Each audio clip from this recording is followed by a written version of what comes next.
السلام علیکم ورحمۃ اللہ وبرکاتہ۔ آج کے اس ویڈیو میں ہم جماعت نحوم کے باب 12 کے متعلق اہم نکات دیکھیں گے۔ تو چلیے یہاں پر دیکھتے ہیں باب نمبر 12، جمہوری اور قومی انقلابات 17ویں 18ویں اور 19ویں صدی۔ تو یہاں پر پہلا پوائنٹ ہے 1450 اور 1750 کے درمیان کا دور ابتدائی جدید دور کہلاتا ہے۔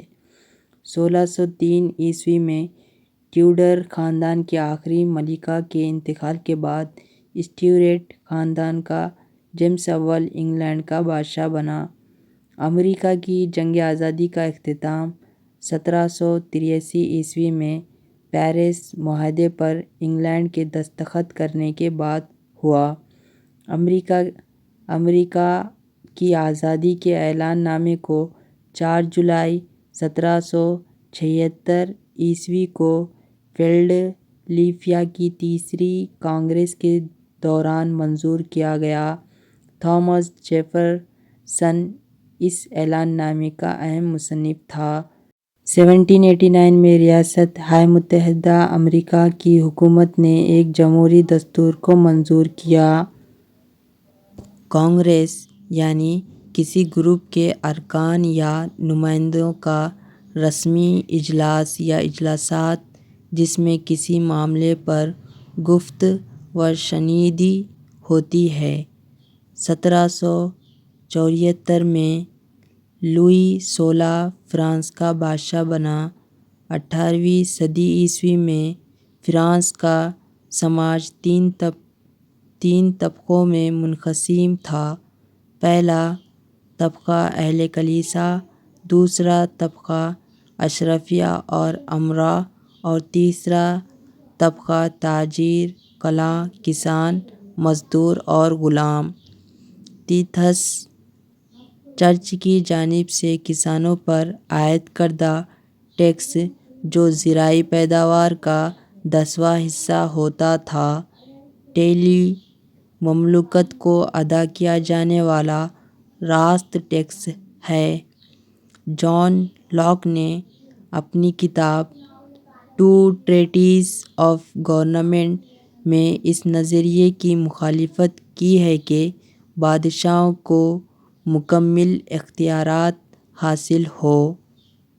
روسو نے خیال پیش کیا کہ حکومت عوام اور ان کے نمائندوں کے درمیان سماجی معاہدہ سوشل کنٹریکٹ پر مبنی ہونا چاہیے۔ روسو نے ایک کتاب لکھی جس کا نام ہے سوشل کنٹریکٹ۔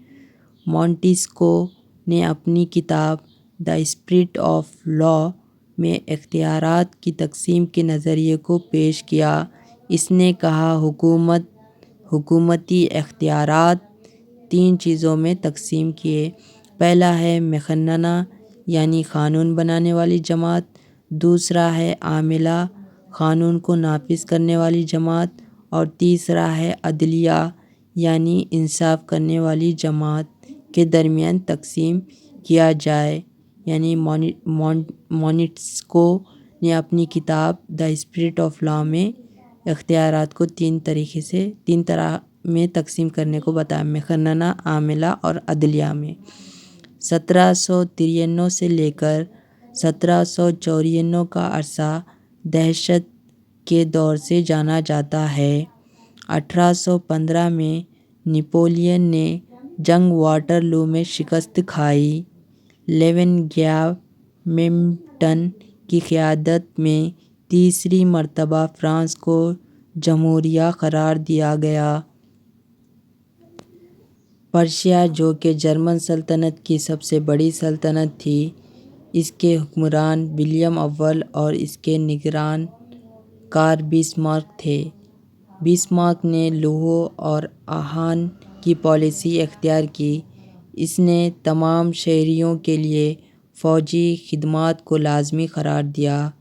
فرانس اور پرشیا کی جنگ کا خاتمہ فرینکفرٹ معاہدے پر دستخط کے ذریعے ہوا۔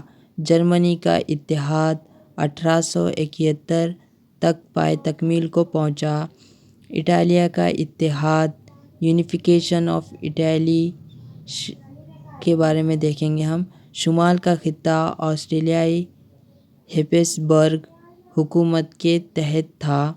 وسطی حصے پر پوپ حکمرانی تھی اور جنوبی حصے پر اسپین کے بوروین بادشاہوں کا غلبہ تھا۔ 1830 میں جوزف میزنی کے اٹالیا کو متحد جمہوری اٹالیا بنانے کی کوشش کا آغاز کیا۔ اس نے اپنے مقصد کو حاصل کرنے کے لیے ایک خفیہ تنظیم بھی قائم کی جو نوجوان اٹالیا، ینگ اٹالیا کہلاتی تھی۔ یہ جو ینگ اٹالیا ہے یہ کون قائم کرے بولے تو جوزف میزنی، انہوں نے تو یہ چیز بنا، یہ جو نوجوان اٹالیا ہے یہ ہے تو تنظیم جوزف میزنی نے بنائی۔